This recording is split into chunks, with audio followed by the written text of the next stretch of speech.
Boa tarde, bom dia, boa noite, meus irmãos, como é que vocês estão? Tudo bem com vocês? Queridos, hoje nossa leitura foi sobre João 20, 21 e Atos 1, beleza? Eu queria compartilhar com vocês algo que eu achei muito interessante, que é da história de Tomé.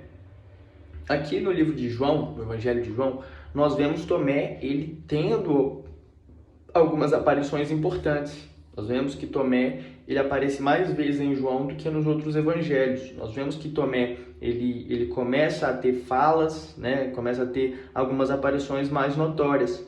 Eu até postei no meu Instagram uma frase, né, que do próprio Tomé, que ele fala que não, vamos para Jerusalém para morrermos com ele, né? Ele falando para os discípulos para eles irem com Jesus para morrer com ele. Se for para morrer, então vamos morrer todo mundo junto. Olha só. E a gente às vezes tem essa visão de Tomé, né? Essa visão desse cara incrédulo, dessa pessoa que não acreditou que Jesus ressuscitaria, mesmo Jesus falando 1 milhão de vezes. Mas é sobre isso que nós vamos falar hoje, tá bom? Queria ler com vocês aqui em João, capítulo 20, versículo 24. Ora, Tomé, um dos 12, chamado Dídimo, não estava com eles quando veio Jesus. Disseram-lhe, pois, os outros discípulos, vimos o Senhor. Mas ele disse-lhes, se eu não vir o sinal dos cravos em suas mãos, e não puser o dedo no lugar dos cravos, e não puser a minha mão no seu lado, de maneira nenhuma crerei. E 8 dias depois, estavam outra vez os seus discípulos dentro, e com eles Tomé. Chegou Jesus, estando as portas fechadas, apresentou-se no meio e disse, paz seja convosco. Depois disse a Tomé, põe aqui o teu dedo e vê as minhas mãos. Chega a tua mão e põe-na no meu lado. Não sejas incrédulo, mas crente. Tomé respondeu e disse, Senhor meu e Deus meu. Disse-lhe Jesus, porque me viste, Tomé, creste. Bem-aventurados os que não viram e creram.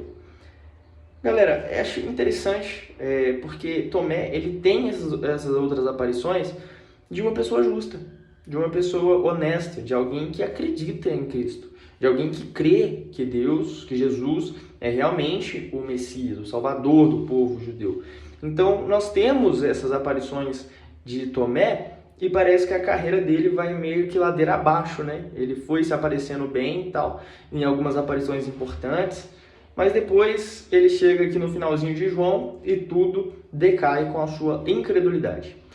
Será que é isso mesmo? Será que a gente pode olhar por esse lado? Ou a gente pode olhar por um outro lado? Queridos, por mais que Jesus tivesse avisado várias vezes para os discípulos que ele ressuscitaria dos mortos, eu creio que seja difícil aceitar isso, né? Por mais que Jesus efetuou maravilhas, efetuou várias coisas, vários milagres e tudo, a fé firmada em Jesus se perde quando não se tem Jesus. E isso que complica a vida de Tomé, porque ele firmava a sua fé ali na pessoa de Cristo. Agora, onde está a pessoa de Cristo? Então a sua fé meio que foi um pouco sentida, ele sentiu um pouco dessa fé. Mas outra questão, quantas vezes nós não temos dúvidas, né, acerca da nossa fé? Quantas vezes nós não questionamos a Deus? Quantas vezes nós não pensamos que estamos sozinhos e tal? E eu creio que a dúvida de Tomé, a vontade de Tomé, seja válida. Porque muitas vezes as nossas dúvidas a respeito de Deus não significa necessariamente que estamos com falta de fé. Porque não necessariamente nós precisamos que algumas respostas sejam dadas para que nós tenhamos fé. Não. Nós sabemos que no reino de Deus não é assim que funciona. Nós não precisamos de respostas de Deus. Nós não precisamos disso. Mas dúvidas vão surgir.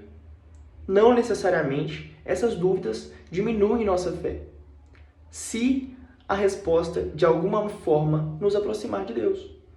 Então, as dúvidas que surgem em nossas vidas, assim como essa dúvida de Tomé, não necessariamente vão abalar a nossa fé, ou vão nos deixar tristes, ou vão nos fazer querer abandonar a igreja.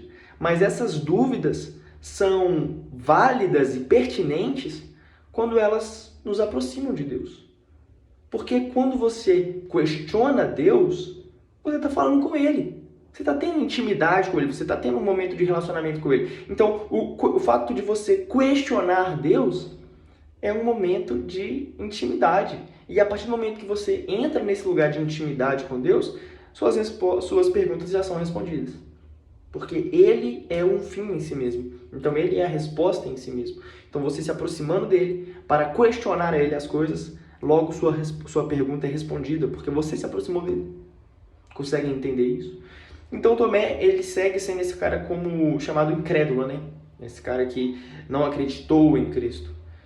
E esse fato de Jesus ressuscitar também é interessante, porque a gente vê aqui que as portas estavam fechadas. Então Jesus não tinha um corpo físico, né? Jesus ele aparece, né, para Tomé e fala, né, bem-aventurado aqueles que não viram e creram.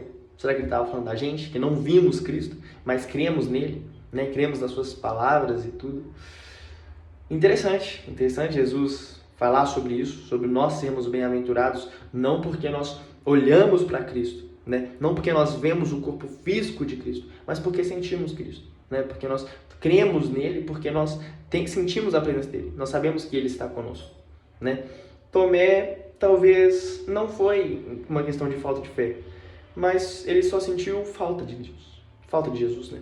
Talvez ele só sentiu saudade. E talvez foi até uma provocação, tipo, duvido que Jesus venha aqui, eu duvido que Jesus venha aqui para me mostrar que eu estou errado, sabe? Meio que falando, eu preciso que você venha aqui, eu preciso te ver, eu preciso estar com você. Vamos tentar olhar por esse lado, porque muitas vezes nós julgamos as pessoas, nós julgamos Judas, julgamos Tomé, e às vezes julgamos as pessoas e até cometemos falhas como fofocas, e pensamentos que são intrusivos, pensamentos que levam nós a julgar as outras pessoas, a tratar até mal as outras pessoas, porque nós temos um preconceito sobre elas, né? A gente primeiro determina o que elas são para depois entender como elas são. E isso é errado, né? Que a gente possa olhar para as pessoas não como pessoas ruins, mas muitas vezes como espelhos, né? Pessoas que já tiveram dúvidas, pessoas que já traíram Jesus, muitas vezes. Então, nós temos que ter esse olhar mais empático, esse olhar mais amoroso para as pessoas, antes de julgá-las, antes de a gente bater um martelo acerca do caráter e da ética da pessoa. Certo? Depois, nós vamos começar o livro de Atos dos Apóstolos. Atos dos Apóstolos foi escrito por Lucas, e fala muito sobre o estabelecimento da igreja, né? A igreja de Cristo. Nós vemos essa continuidade da igreja de Cristo, sendo aí liderada por Pedro, de Peter. Nesse primeiro capítulo nós vemos mais Jesus, ele alinhando alguns pontos, tem algumas pontas soltas ali que estavam talvez comprometendo a vida dos discípulos. E ele vem e fala, olha, é o seguinte, eu vou estar com vocês. Eu vou estar com vocês, então sigam firmes aí, que a gente vai estar junto. Então, Jesus, ele dá essas últimas ordens, essas últimas ordenanças, e finaliza o seu ministério subindo para o Pai e deixando com os discípulos, com a gente, o Espírito Santo, para que a gente consiga fazer muito mais coisas que Jesus fez. Loucura. Esse Atos dos Apóstolos, né, promete, gente. A gente vai descobrir coisas muito bacanas sobre a igreja primitiva, sobre como eles tratavam as coisas. Nós vamos ver Pedro, aquele personagem, né, lá no começo que Jesus chamou ele, né, que ele teve aquele momento ali de surto, que ele estava ali na pescaria, que ele saiu do barco. Nós vamos ver Pedro tendo esse papel de destaque, sendo um grande pilar, né? Um grande pilar da igreja, se apresentando como um grande líder, uma pessoa assim fenomenal, um cristão fenomenal. Que nós olhemos para Pedro também, vamos aprender muito com Pedro. E logo vamos aprender com Paulo também, muito bacana. Daqui a pouco vamos entrar em Estevão, essa historinha de Estevão, acho que é Atos 7, fera demais, gente. Vamos aprender muito sobre a igreja. Beleza? Queridos, é isso, tamo junto demais, beleza? Continue a leitura, vocês moram aqui no meu coração, vamos firme nisso aí, a gente já tá quase no dia 40 já, imagina, daqui a pouco tá terminando, demorou? É nóis, tamo junto.